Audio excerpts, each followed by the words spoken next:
Good afternoon everyone. Ayan, this is DJB. Tara at pupunta po tayo sa store para bumili po tayo ng pork ribs. Pork back ribs. Para po sa atin pong dinner. Ibe-bake lang po natin yung mga lalabs. At naka-sale po daw ito sa No Grills. So tara at pupuntahan po natin yung lalabs. Ang ating pong temperature ngayon ay negative 19. Mataas po yung sikat ng araw pero freezing cold. Mas malamig po nung kahapon. Negative 28, 27 kahapon wala lang. So, pero malamig pa rin po ngayon. So, stay warm mga lalabs. Sa mga nandito po sa mga malalamig na katulad ko po na may malalamig na mga bansa. Keep warm po tayo mga lalab. Safe driving din po. Yan. Ingat-ingat sa mga pagdadrive natin. Kasi matulas po yung daan. Kaya ingat po tayo mga lalabs. Ito po yung routine natin mga lalabs. So, wala naman po tayong ibang pupuntahan kundi work, bahay, mag-grocery, minsan kakain sa labas, family bonding. Ganun po yung buhay namin dito. Wala ka namang ibang magagalaan.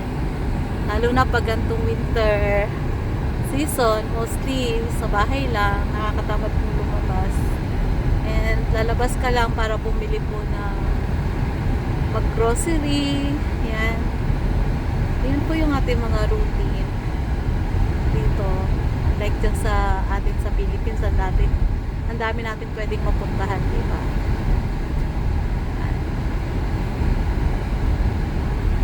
Ayan. Medyo bright po yung ating kapaligiran pero malamig yan mga lalabs.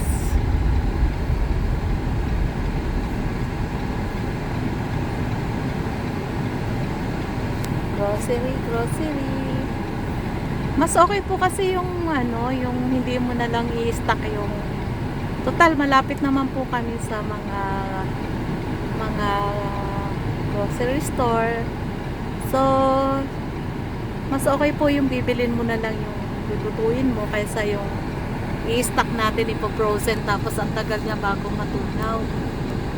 It takes time bago mato yung frozen na item. So mas okay yung bibilin mo na lang siya na tapos iluluto na. Pero sometimes frozen din yung mga tinda nila.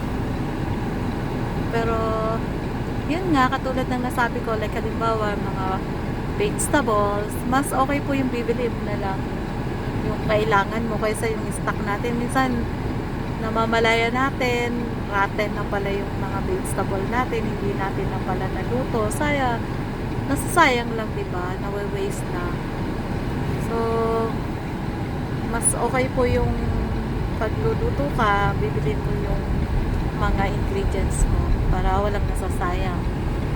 Kasi nangyari na din po yung sa akin, like dati nag-stock up ako ng mga vegetables tapos wala na pala akong time para lutuin, makita ko na lang na bulok na yung mga vegetables, so sayang lang. So ngayon po yung ginagawa ko, I'm just buying what I need, ganun na lang. Total malapit naman kami sa store, sa mga grocery store, so yun na lang yung ginagawa namin, bibilhin na lang yung kailangan sa mga ingredients sa pagluluto. Mas okay pa para walang nasasayang, di ba mga lalab? So pero doon sa mga malalayo naman sa mga store, sa mga grocery store, tapos gumagastos kayo, like hindi kayo nagda-drive tapos gagastos kayo sa taxi or mas okay nga siguro yun yung mag-grocery kayo ng good for 1 week para makasave naman kayo sa transportation nyo. Pero sa mga nagda-drive naman at malalapit, mas okay naman na yun yung bibili nyo lang yung kailangan para fresh din nyo na naluluto yung mga buhay. Guys, so malapit na tayo. eto katabi lang nitong Wendy's, dito lang po tayo pupunta mga lalabs. Yan. And mamaya may soccer practice si Patuti, so I will try kung makakasama ako. Last night kasi hindi rin ako nakasama, nakatulog ako mga lalabs. Bukas yung games niya, 2 days of practice. Monday and Tuesday practice. And then Wednesday is yung game niya. Very hectic po yung schedule ni Kinley kasi meron din siyang swimming lesson. Plus nag-i-schooling pa siya, 'di ba? So ayan, nandito na po tayo, 'di ba? Lapit lang sa no praise lang tayo mga lalabs. So park lang natin muna yung sasakyan and try nating mag-video doon sa loob. Ngayon po nagiging na din po ako sa pagbibideo kasi meron po mga ibang establishment na they are not allowing the video taking, so kailangan natin maging respectful tayo sa mga ganun po. Kailangan wag po tayo basta-basta magbi-videos kasi meron pong mga ibang store na they are not allowing po yung mag-filming. So ayan, kaya i-hold ko muna to and then ida-direct ko na lang kayo dun sa mga vegetables na bibiling ko or mga items, okay? Let's go inside! So tara guys, punta na tayo sa loob mga lalabs. Grabe guys, so ang laki ng kamatis, so diba? Doon na kamatis, so big. So guys, ito yung mga gulay nila, may talong dito, may okra. And look on this talong, gabi. Ito gusto ko itong gabi guys, nilalahok sa sinigang. Favorite ni Patuti itong sitaw, kaso wala silang sitaw. Meron pala. Meron silang sitaw guys, kaso sobrang payat, sobrang maliit.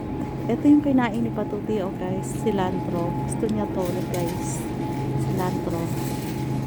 Yan, meron tayong okra, talong, gabi, upo. May bayabas guys, bayabas.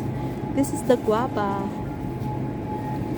And ito, ano nga to guys, yung sayote.